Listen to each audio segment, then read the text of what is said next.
Stand back, Aaron Burr, for it is I, Alexander Hamilton, and the force is strong in me. And if you strike me down, my vision of a centralized national bank will grow stronger than you can possibly imagine. Here, BB-8. Take this report on full federal payment at face value to holders of government securities and bring it to a man named Mark Twain in the year 1881. Tell him to show it to no one except Cleopatra when she emerges from the time portal. Good droid. Now go. What is this? Well, I'm just acting out scenes from the historical novel that I'm writing. How is it historical? This sounds like inaccurate claptrap. Because, Greg, sometimes history is more than just facts. History, it has a soul, and I've tapped into that soul. You might have a point. Also, nobody's going to read a novel about Alexander Hamilton with no droids. Just listen to this show on historical fiction. And now, well, why don't you introduce him, BB-8? Really? You're going to go there? Oof. Colin McEnroe. I'm talking to Jay Perini, who's a poet, a novelist, a critic, a biographer. What am I leaving out? He's a scholar, teaches English and creative writing at Middlebury College. His many books include The Last Station, a novel of Tolstoy's final year that was made into a motion picture, and most recently, The Empire of Self, a life of Gore Vidal. So we've got a lot of different terrain on which we can approach this subject. So let me sort of just begin with maybe an overview. I mean, would it be fair in your experience to say that heading into the end of the last century, like maybe prior to, say, 1980 or 1990, that historical fiction was considered more genre than it is now, and that was implicitly, I mean, with some notable exceptions, there was implicitly a slightly down-market feeling about the whole thing, that it's literary fiction today, maybe it wasn't always assumed to be thus? Yeah, if you look at novels of, say, the 50s and 60s or before, historical fiction is for little old ladies. Often the authors have three names. They're called something like Susan McGeorge Finley, right. and they it's a novel of 19th century Britain. It's much a subgenre of literature that doesn't have any respect in the world. And so it wasn't until the 80s that people began, by people I mean novelists, began to take the idea of historical fiction seriously and began to really question what is a good novel that's set back in time. I have all those Susan McGeorge Finley novels, by the way, with their purple bindings and stuff like that. You've got a shelf full of them. I've got the entire set, actually. So yes. And any novels that come in a set, you have to be a little bit suspicious of. Although Gore Vidal's historical novels do come as a heptalogy. I hope I said that right. So at least they do sort of form, an 8 novel set. I assume that is one of the turning points, right? That Vidal says, wait a minute, there's a whole really interesting way to tell history that doesn't give up any literary ground, but also makes some points I want to make. Yeah, it kind of started with his novel called Julian, which is about the 4th century apostate Roman emperor. And suddenly here was a genuine novel. It was a #1 bestseller and was also really good fiction. And Gore began to use fiction as a way of interrogating the past.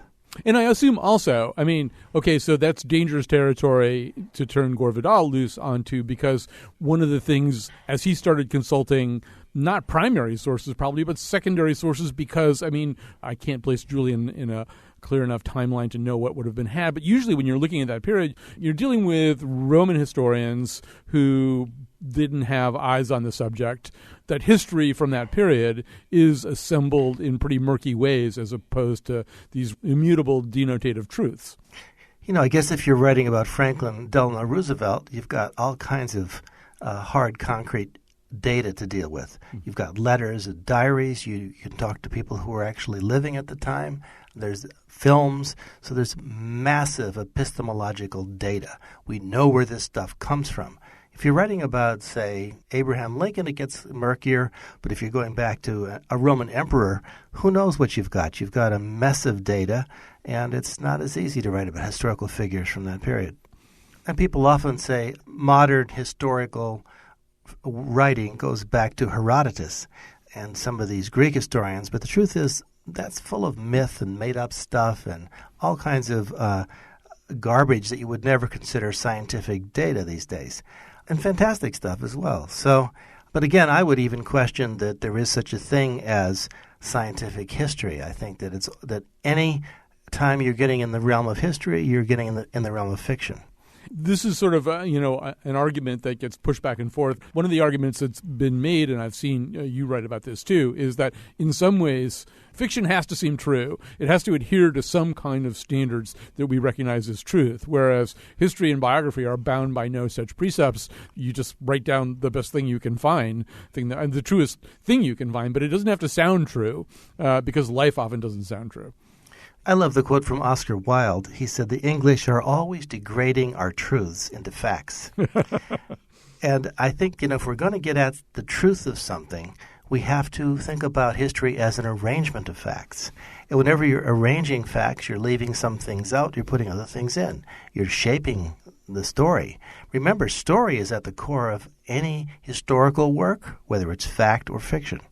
On the other hand, we do often find ourselves in these very seesawing environments. To me, the most vertiginous one of these is, to go from the image of Sir Thomas More that we see in A Man for All Seasons to Hilary Mantel's vision of him. Really sort of going from this estimable and admirable figure to this guy who's, really kind of a dangerous maniac. Even if you're a little bit agnostic about all this stuff, it's still like, wow, one of them has to be not true. Or do you not grant that premise? If you look at any person, you look at your Uncle Ted, or I'm just making up your Uncle Ted. Some people might see your Uncle Ted as a really dark figure who's done a lot of evil things in his life. Other people will see your Uncle Ted as a lovable man who did wonderful things in his life. I think it all depends on your point of view. Especially when you're dealing with a major historical figure like Cromwell, you're trying to really get into, or any of those figures that Hilary Mantel deals with, you're getting into an area where, the story is going to be primary in the writer's mind, and you're exploring the possibilities within that personality. As a writer, what do you feel your obligations are, in creating a historical milieu for your fiction, telling the stories of actual known people? What are the rules for you?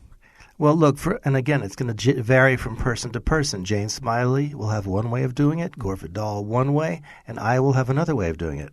I believe that one should always work with the agreed-upon facts. So when I write novels about, say, Tolstoy or Walter Benjamin being chased by the Nazis over the Pyrenees in 1940, or Herman Melville going sailing and chasing for whales in the 1840s or whatever, I try to stick with the agreed-upon facts. So in my novel, The Last Station, about Tolstoy's last year, if I say that his wife in 1910, and on August 23rd, jumped into the pond behind their house, which she did, and tried to commit suicide, it'll be a true fact, shall we say.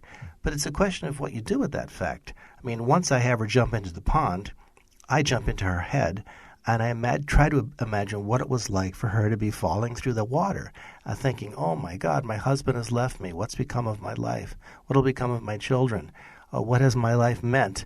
So one of the things fiction writers do is to go places where the conventional historian doesn't dare tread.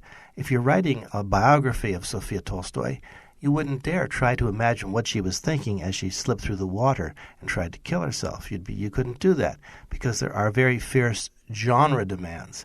So the novelist is just a little bit freer to explore things in an imaginative way, to shine a flashlight into the dark corners of history. Novelists are able to work with what are called lacunae, the places where we don't have information, where there are silences. I'm writing a novel at the moment about the Apostle Paul. And when he left, was after he had to escape from Damascus, after he had that wonderful vision of Christ on the way to Damascus, he escaped in a basket and said he went into the desert for many years. Well, nothing is known about what happened to St. Paul during those years in the desert.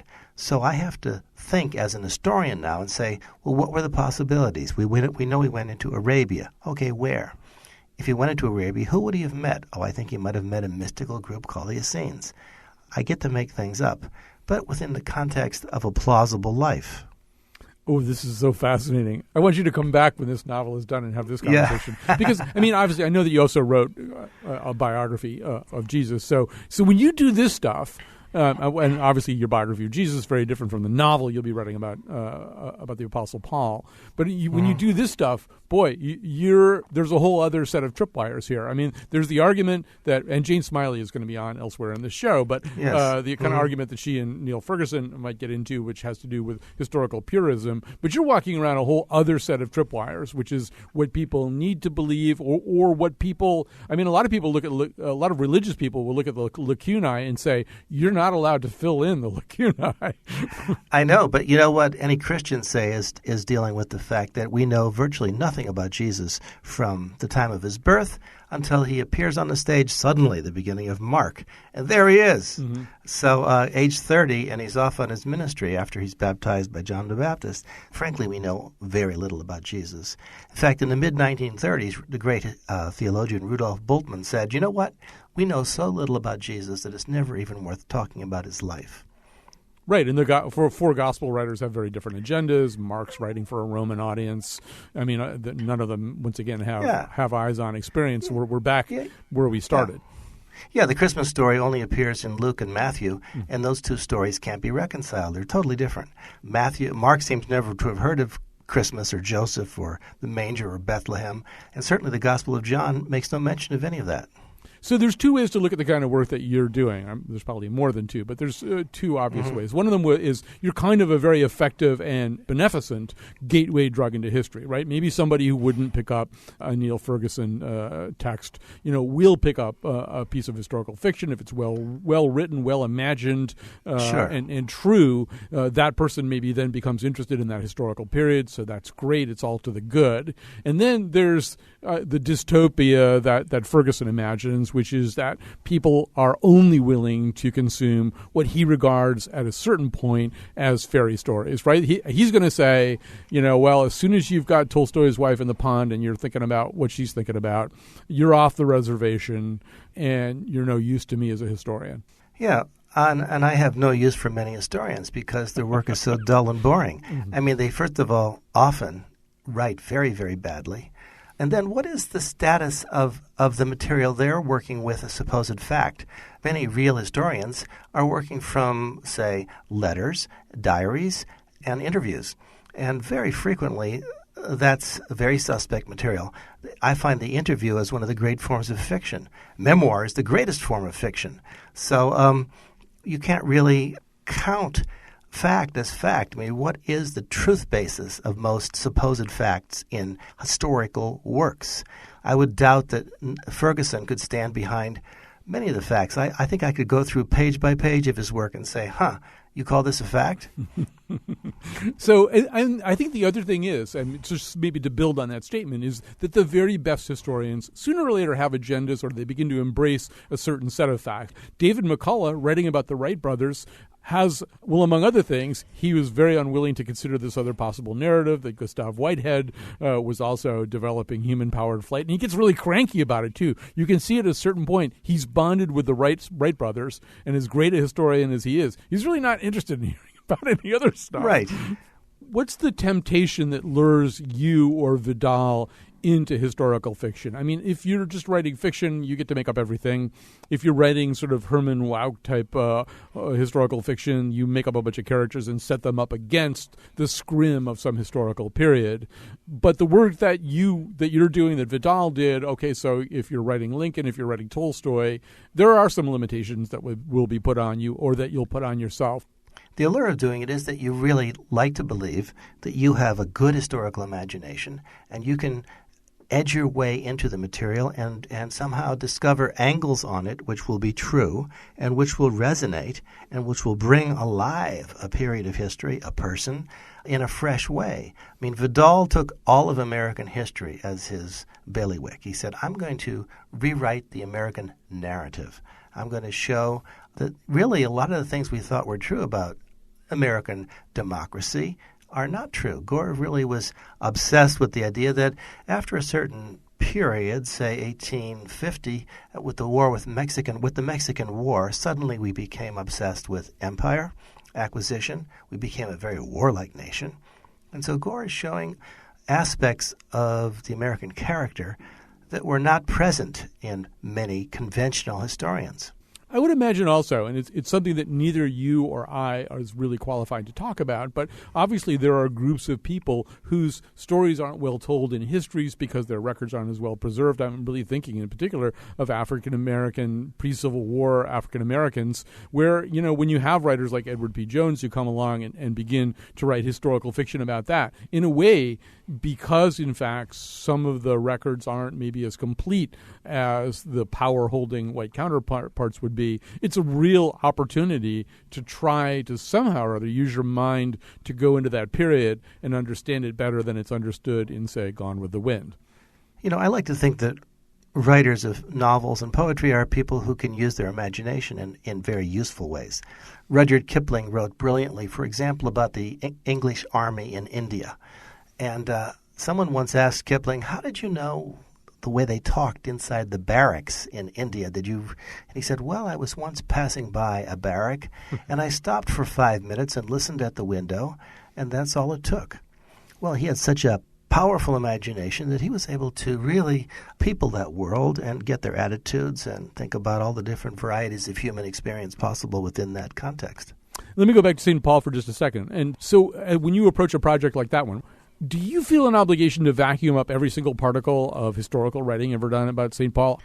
Only 2 years ago, I published A Life of Jesus. I had begun that book by rereading the New Testament very, very carefully. And I have been my entire life interested in theology, especially Christian theology. So this is not news to me. What's always news, though, is exploring all the varieties of information available. With St. Paul, I've got now at home a vast shelf of books by theologians, historians, biographers. There are so many takes on St. Paul. There's been vast amounts of research in the last 20 years. And so I feel, as a novelist, some obligation to have a pretty clear grasp of the parameters of discussion surrounding St. Paul. I mean, he's a crucial figure. I mean, St. Paul kind of invented Christianity. I mean, without St. Paul, there would be no church worldwide, I suspect. I mean, he spread the gospel around the world. He was the apostle to the Gentiles. So I have a huge obligation here to write a book about St. Paul that, in my deepest heart of hearts, seems true. It sounds terrific. I can't wait for it. Jay Perini, it's been so great to talk to you from Middlebury College in Vermont. Jay Perini, a poet and novelist who teaches English and creative writing at Middlebury College. His books, as I say, include The Last Station, a novel of Tolstoy's final year, and so many others, and we can't wait for the St. Paul novel. It sounds really terrific. Thank you so much for joining today. Thank you, Colin. Glad to be on your show. We've been talking to Jay Perini. When we come back, Pulitzer Prize-winning author Jane Smiley on her kerfuffle with Neil Ferguson, Harvard historian and the author of a biography of Henry Kissinger, over whether historical fiction is all made up.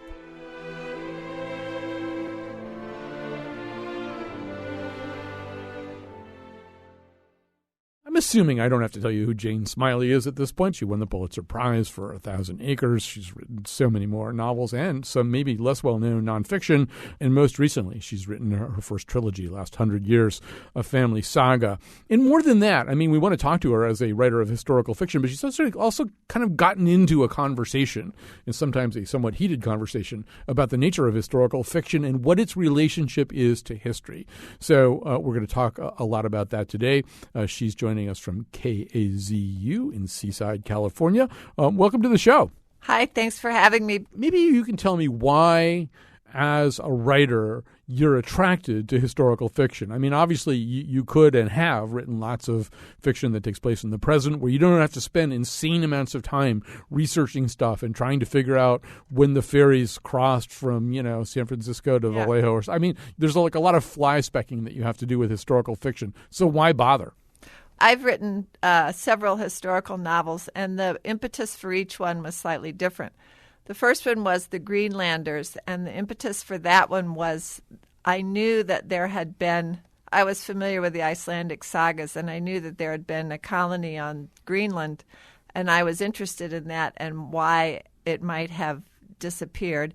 And there was a fair amount of archaeological evidence. It was just an interesting topic. Another one was The All True Travels and Adventures of Liddy Newton, which is about the Kansas conflicts in the 1850s. And I came up with that because of the Oklahoma bombing. And I said to a friend of mine who was a historian, I said, I need to write about these internecine conflicts in America. And the first word out of his mouth was Kansas. So I grew up in St. Louis, and I was familiar with Kansas as an idea and the Civil War and how complex it was in Kansas and Missouri. And so I decided I needed to do that. So it hasn't been a general desire to write historical fiction. It's more been a specific desire to look into particular events or incidences or places. You know, I'm sitting just a few blocks right now from the area where both Mark Twain and Harriet Beecher Stowe lived on so-called Nook Farm in Hartford. So I'd be remiss if I didn't bring up your essay in Harper's in 1996, in which, in some ways, you are raising some of these questions about historical fiction, although you're raising it about authors who are living in a chronologically closer time to the fiction that they were creating, which I know you've also done, and you've already alluded to that. But it seemed in that essay as though you felt as though Stowe did a better job of what you just described, which is to making the reader feel as though the reader is living in the time with all of its details, as opposed to Huck Finn, which seemed to you, a little bit more mythically constructed?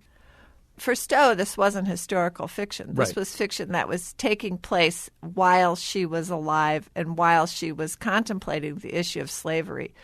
The point of my article in Harper's was not to compare the two, but to say that Uncle Tom's Cabin was a better book than its reputation was, and then to add to that there were things about Huckleberry Finn that I didn't like, and so I didn't view it as the greatest American novel, which people seem to think at the time that it was. I don't know if people think about it that way now.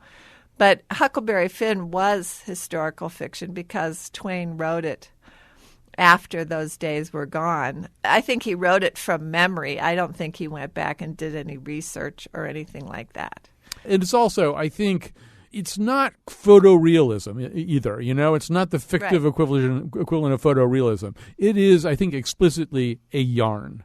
I would say so. You know, he had trouble with it. One of the things I found very interesting about his writing of Huck Finn was that once Huck and Jim got south of the Ohio River, he put it away. I think he was scratching his head and saying, I don't know what to do now.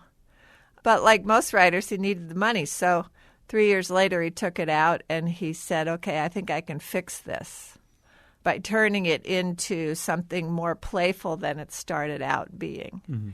And for some people, it works, and for other people, it doesn't. I happen to be one of the people who it doesn't work for. But he chose a controversial topic, and he dealt with it as best he could, and that's what writers do. You've written historical fiction where you've delved deeper into the past, and then you've written historical fiction in which sort of the time kind of links in a series of like charm bracelet charms closer and closer to the present. So I'm assuming the closer you get to the present, there's a diciness that intrudes. I mean, did you find that, and if so, how would you describe the problematic nature of writing historical fiction that's within the scope of your own lifetime? Well, I don't want to leave out Private Life, which was a historical book that I wrote that starts in 1878 and ends in the middle of the Second World War.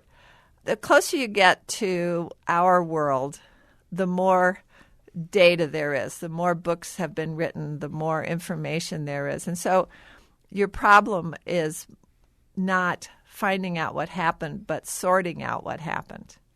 When I was writing The Greenlanders, the stack of books about medieval Greenland was probably 2 feet high, So it was comprehensible.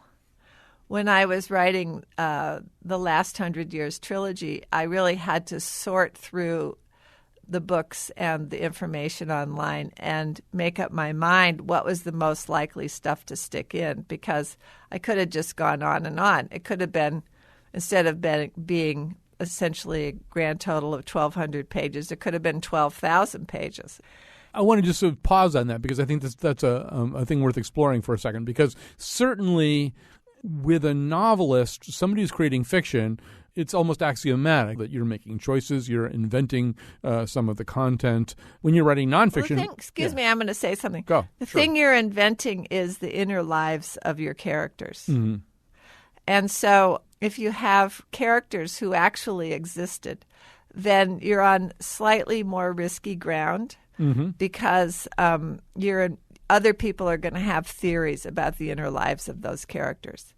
A while back, you were on Start the Week on BBC. In fact, you wound up on this show with Neil Ferguson, the historian, and we're going to play just a little clip. But you and Neil Ferguson turned out to have a difference of opinion. Let's hear a little bit of that. Whether you're reading Tolstoy or Jane Smiley, people who write historical fiction are telling you what it must have felt like. But that's not what it felt like, because essentially they're projecting back, in this case, early 21st century ideas on imaginary characters. How do you think that I discovered how it must have felt like? I did research and I read what people said it felt like. So did you. But your characters you are did imaginary, research. Jane. No. And this is a really important point. Now, I'm not to disparage what you do, but we need to recognise that it's different because these aren't real people, and you're just telling us what these imaginary people must have felt. As an historian, you have to be really careful because you can't really easily in your mind distinguish between these imagined facts and real ones. Historians are in the business of reconstituting past experience. But you don't think that's projection? You don't think that's projection? This is terribly important. We're trying to reconstruct past experience, but from primary sources, from things that people wrote down. We're not allowed to just make it up, and that's a really important distinction. And it went on like this, but to your way of thinking, what was that conversation about? What were you and Neil Ferguson not agreeing about? We were not agreeing about whether he was the most important person in the room. Okay, point taken. But I guess maybe another way to ask this. The main issue of our disagreement was that he was not willing to admit that his narrative about the life of Henry Kissinger depended upon a theory, and that theory could be right or wrong. He was only willing to say that he used primary sources and I didn't. But of course I did use primary sources. I just fictionalized what I learned from them. But it was evident to me that he wasn't going to be, he was going to have the last say, so he did. One of the questions that lingers for me is that question that for many people, and I might be one of those people, historical fiction can have a bigger impact than somebody writing straight history. That, you know, that as you read things, your vision of that of the world that you're reading about is shaped and maybe imprinted really profoundly, you know, in a way that maybe no history book or only certain history books could equal. Does it matter if our ultimate prevailing notion of who Thomas More is or was is shaped more by Hilary Mantel than by some historian?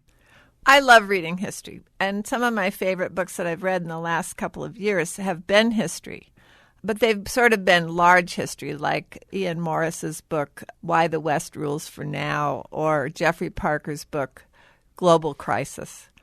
And what they do is they take a long period of time and they look at the larger implications and the larger energy in that period of time, and then they come up with ideas about what that means. Specific history, I think people who are interested go back and forth. If I were reading Hilary Mantel's book about Thomas More, I would go read some other book about Thomas More. Who is stopping me? I think quite often historical fiction leads you to go reading books of history just to find out more. And there's no reason to denigrate one or the other. We become interested in historical characters because we read about them as people. And then once we read about them as people, they exist in our minds, and we go and read about them, about what information is left about them. One of the books I recently reviewed for the New York Times is a book called The Year of Lear by James Shapiro. Mm-hmm. And it's about basically English history between the middle of 1605 and the end of 1606. And what he does is he talks about the various things that were happening in Shakespeare's world during this 18-month period, and they were all very dramatic. And what you do as you read this is you feel that you understand something about how Shakespeare lived, how he came up with those plays that he wrote that year, what this world must have felt like to him. Well, it's all extrapolation, even though it's nonfiction, because we don't know anything about Shakespeare from that year except the very fewest things. But to read the book is to feel that, yes, this is true, I can learn something here. To me, I think it's all a continuum. At the one end, we have books that are obviously kind of counterfactual, and at the other end, we have books that are as close to factual as possible. And then there's a continuum along which the books exist. And it's the reader's job to make up his or her mind about which ones to read, which ones to like, which ones to enjoy, and which ones to believe. And for an author simply to assert, oh, well, you can only think this way or you can only think that way, that's ridiculous. Because the author's job is just to put it out there. And it's the reader's job to make judgments and have preferences. I want to come back to that. But first, I want to remind people you're listening to Jane Smiley, known for books like 1,000 Acres, speaking of Lear, and most recently this trilogy, Last 100 Years, A Family Saga, or perhaps most pertinently, that as well. We're talking about historical fiction. So the author's job is just to put it out there. I guess what I would ask you here is it possible in that context then for the author to commit a wrong? For example, in the movie JFK, Oliver Stone at the beginning, I think there's some sententious little, box that comes up that says the true story's never been told. You're about to see the true story. And then what's there is clearly not the true story in a lot of ways. More recently and more even closer to the bone for us, Catherine Bigelow's movie Zero Dark 30, a lot of people are really troubled by the way in which things are presented in that movie that seem, at least to a lot of us, counterfactual in a way that shores up, say, a Department of Defense / CIA account of the efficacy of torture. So I guess that's what I'd mean by a wrong. I mean, if you say something that's not true at that level, is that a wrong? To do that is a very controversial thing, and that brings us back to Neil Ferguson. He is writing a biography of Henry Kissinger, who's already written his own autobiography. What is he doing with his biography of Henry Kissinger? He is trying to bring him back as a positive figure, when in the world in general, he's viewed as a negative figure. And so is the thing he's doing wrong? Probably not, because he has a theory about Henry Kissinger's value and importance, a theory that certainly Kissinger shares. Do they get to express their own theory?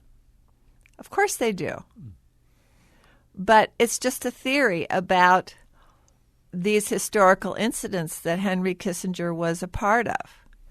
I don't think it's got the same pizzazz as the movies that you talk about, because it's not a movie. Mm-hmm. Every book is read by a single person. Every person has his or her own opinion. It's not a sort of mass viewing the way a movie is. Mm-hmm. So I think that they approach the audience in a different way.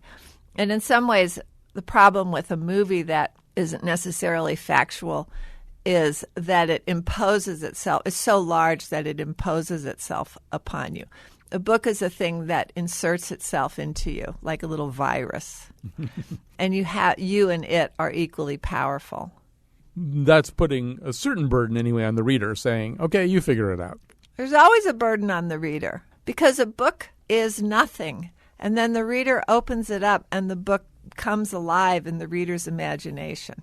It can't exist. It doesn't exist simply as a set of words. It only exists as the reader is reading them. Jane Smiley, this has been a fascinating conversation, and I hope for you a more amiable one than... Thank you. Thank you so much for joining us today. Thank you. We've been talking to Jane Smiley. When we come back, Lin-Manuel Miranda's Broadway hit Hamilton is not the Hamilton we learned about in freshman history class, but it's getting rave reviews from critics, fans, and even some historians.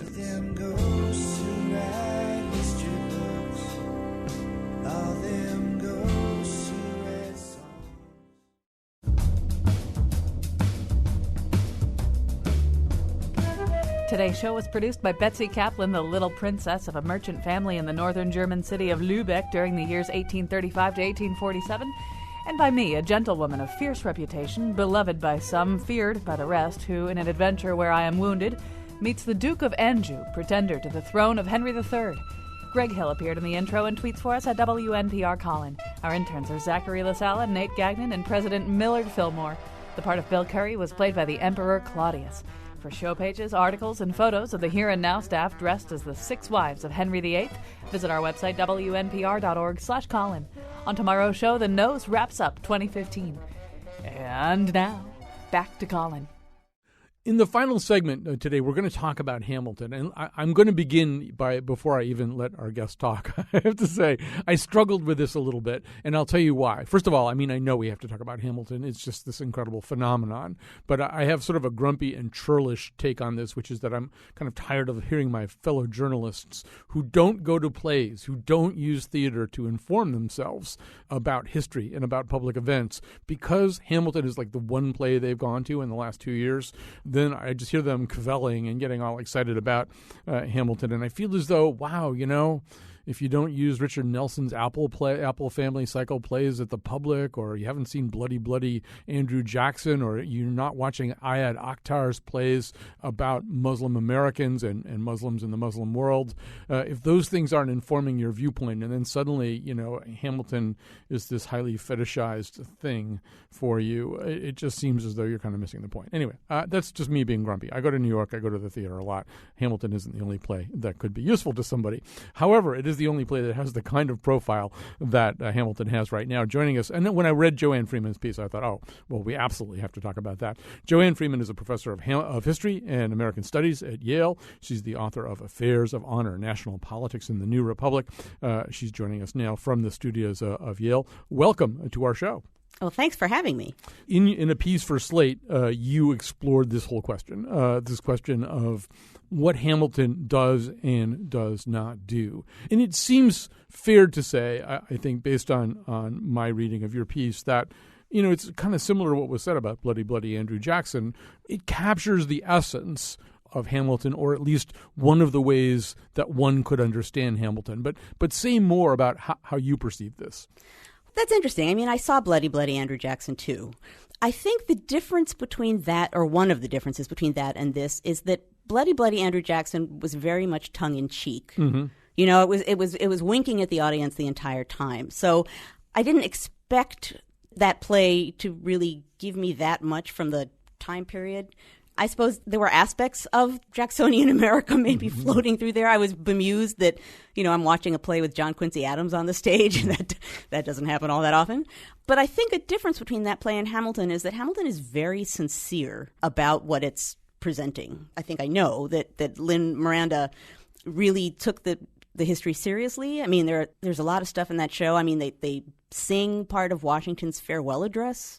They sing about the assumption of state debts by Alexander Hamilton. There are things in that show that, as a historian, I was very surprised that they were there in full seriousness, not trying to make a joke. Now, that said, there is a lot of humor in the show, and I think one of the things that works for the show that maybe is why there are a good number of historians who are not crotchety about it, is it doesn't take place in the past or the present. Mm-hmm. I think if it were staged as though it was in the 18th century, there'd be a lot of crotchety historians, just because it would be presenting itself as, historical fact. But it isn't. It's presenting itself as an interpretation of that, blending the past and the present. And in that zone, I think it does communicate some of the spirit of the past. And I think maybe that's also partly because it isn't being tongue-in-cheek about it. It's being sincere and I think kind of respectful about the history. I think also, you kind of have to pay out a little bit of rope to a musical. When people burst into song, we know we're in a fictional land because people simply do not burst into song or begin spontaneously rapping about things. So right away, no one is imagining that this is anything approaching a documentary relationship to history. On the other hand, it could also be argued, if you're worried about historical accuracy, that music is infectious, that earworms become brainworms, that people can be persuaded to sing all kinds of things because music is so potent, so that if in fact people are going to sing or rap things that aren't historically accurate, those things may stay in their brain a long time. Well, that's true. And, I've in the last couple months, I've done a little bit of lecturing in high schools. And I'll be talking about the 1790s. And as I mention something, I can see the kids in the audience mouthing the appropriate words from Hamilton. So, yeah, I think whatever those brainworms are, the earworms, they're already in there, I think, for a lot of the students. Is there anything in Hamilton that strikes you as grossly accurate, troublingly inaccurate? I mean, you've spoken and written about some of the things that they kind of amazingly get to in a musical that's so popular and so aimed at a mass audience. Are there things that you really feel, well, maybe a disservice is done by not being more accurate about this? One could say that the Hamilton who is in that show, although I think as a person, there's a lot of the real Hamilton that's in there. There's a lot of Hamilton's politics that are not in there. So he comes across as, one of the messages of the play, I think in the play and in the casting of the play, the sort of immigrant message of America being a land of immigrants and the sort of power of that, of coming to the country and sort of making yourself something, coming from nothing. And that narrative underlies the play. But, Hamilton wasn't a great Democrat. And although he did see himself to some degree as an immigrant, never quite belonging, he also wasn't always that excited by the impact that immigrants would have on America, for example. And he wasn't necessarily that trusting of the masses, So the real Hamilton, I think, has very complex, complicated, and by a modern viewpoint, not always cheerily encouraging politics. But I don't think that the play is saying, here, we will now give you an in-depth analysis of Alexander Hamilton's politics. I really do think it's largely presenting itself as, here's a person whose story we're telling, and he is a historical character, he's a founder, and the fact that we're telling that kind of story in this kind of way is interesting. But, obviously I'm not deeply troubled, I guess, by the lack of information about all of those other aspects of Hamilton's politics. I guess I'm also assuming that a lot of people who get interested in this play are going to want to read more, and they're going to find that stuff when they turn to actual history. I think necessarily also everybody writing either fiction or nonfiction ultimately chooses a take on the subject matter. So, earlier in the show, we talked to Jay Perini, who's a biographer of Gore Vidal. So Gore Vidal, writing about Aaron Burr, has a take on Aaron Burr. He's writing fiction about Aaron Burr. He has a take about Aaron Burr. Lin-Manuel Miranda, the creator of Hamilton, has a take on Aaron Burr. But if you're writing biography, too, straight biography, Jane Smiley, who we talked to earlier in the show, in writing a biography of Charles Dickens, has to make all kinds of decisions. Some biographers of Dickens really do emphasize that he's kind of a monster to his family and made them completely miserable. Well, you can choose to emphasize that or choose something else. So while we're on this subject, maybe it would be good to hear a little bit of music from Hamilton. So here is the aforementioned Aaron Burr, part of his soliloquy about Hamilton. This is sung by Leslie Odom Jr. Death doesn't discriminate between the sinners and the saints. It takes and it takes and it takes, and we keep living anyway. We rise and we fall and we break and we make our mistakes. And if there's a reason I'm still alive, when everyone who loves me has died, I'm willing to wait for it. I'm willing to wait for it.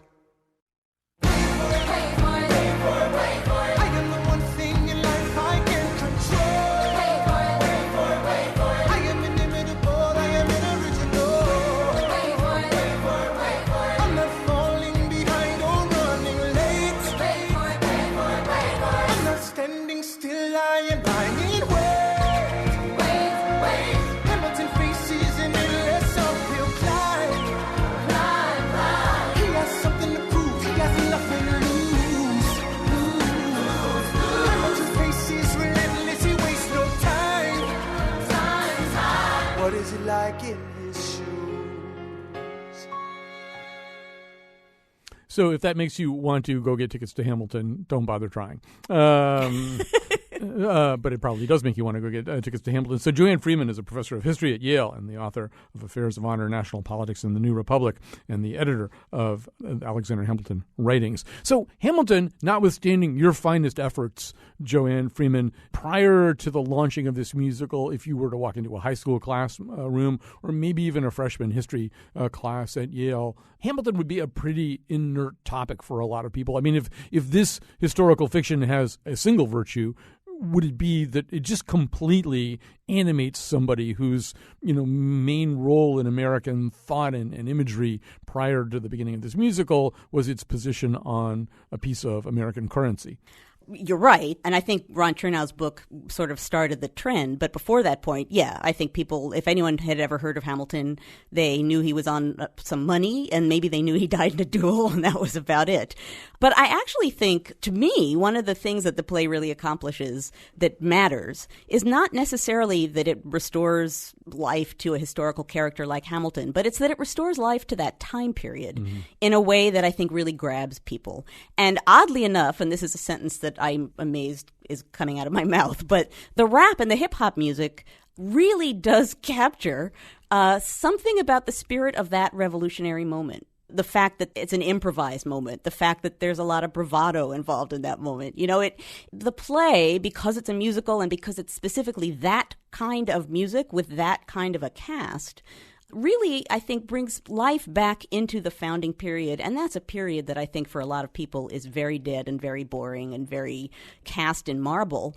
And the play, by bringing back, a contingency and bringing back the sort of risk of the moment, I think that's something. As someone who teaches and writes about early America, that is something. If the play can really communicate to people that this is a period that was alive and that was improvised and that was risky and that people were making choices and that things could have gone in different directions, I just don't think people think about the founding period in that way. There's that kind of dynamism, and then there's sort of the dynamism of historical understanding. That, in the course of my lifetime, I've had very, very different thoughts about Jefferson. I'm kind of down on him right now. In fact, last night at an event I was at, somebody quoted the famous JFK Nobel Prize thing. This is the most extraordinary collection of talent, of human knowledge that has ever been gathered at the White House, with the possible exception of when Thomas Jefferson dined alone. And I was quietly thinking, well, he probably wasn't alone. He had slaves waiting on him hand and foot.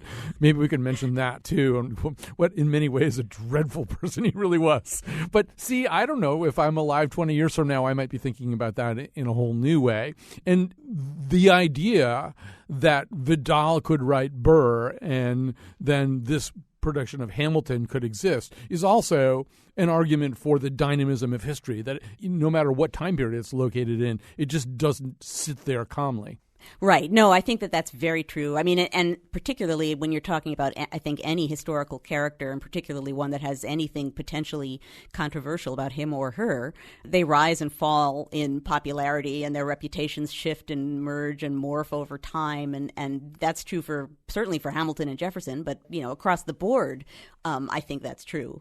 I think the play glances at that, too. It talks a lot about creating narratives and changing narratives and who's in the narrative. So it glances at that fact as well. I think that history is a narrative that we make. We create our historical narratives, and they shift and they change over time. And it's kind of fun, too. I'm having fun. I was like Mr. quote Jefferson about everything 20 years ago, and I'm kind of having fun hating him right now. It's like, and I'm assuming, you sound like a pretty cool person anyway, but I imagine you're cooler these days, that people want to sit next to you at dinner parties when they find out you're a Hamilton expert. Oh, yeah, suddenly more than ever. I had a little moment in which when the HBO miniseries about John Adams was on, I was invited over a lot to sit with people and watch it and then sort of comment in the background. But yeah, suddenly my dinner conversation has become a lot more in demand, I think. All right. So we'll just turn that into a public radio pledge thing. For a pledge of $200, Joanne Freeman will come to your house and talk to you about American history and watch whatever it is you want to watch on television. Well, listen, this has been great. It's really the perfect way to end the show. Thank you so much for spending some time with us today. Thanks for having me. Thanks to Jay Perini, author and professor at Middlebury College, Pulitzer Prize-winning author Jane Smiley, and Yale's Joanne Freeman for joining us today. Special thanks to Betsy Kaplan for producing the whole amazing show. Tomorrow, The Nose, our culture panel reviews 2015. And on Friday, Happy New Year. We'll have special programming and come back Monday with a new scramble. Just like my country, I'm young, scrappy, and hungry, and I'm not throwing away my shot. It's time to take a shot. I dream of life without a monarchy. You know, BB-8, I haven't seen the new musical Hamilton, but I don't think he deserves all the praise he gets for figure skating. I mean, oh, there's a different Hamilton?